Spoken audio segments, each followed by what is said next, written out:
L'affaire Bettencourt, à nouveau devant la justice. 4 prévenus sont jugés en appel à partir d'aujourd'hui pour abus de faiblesse au détriment de la richissime héritière de L'Oréal. Parmi eux, le photographe François-Marie Bagné, ancien confident de Liliane Bettencourt. 2 ans après un premier procès en France pour les massacres de 94 au Rwanda, un deuxième acte s'est ouvert ce mardi.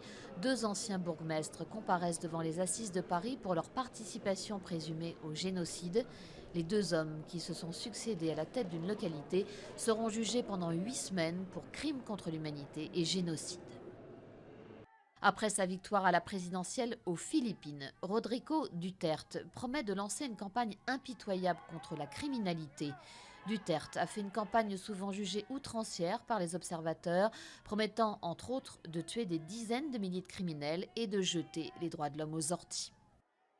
Bonne nouvelle au Canada, la ville de Fort McMurray, où des feux de forêt ont ravagé la région pendant une semaine et sauvé des flammes à 90%.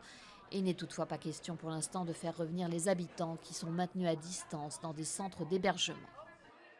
Vente record pour une statue de Rodin hier à New York. L'éternel printemps a été adjugé aux enchères à plus de 20 millions de dollars, soit le double de son estimation.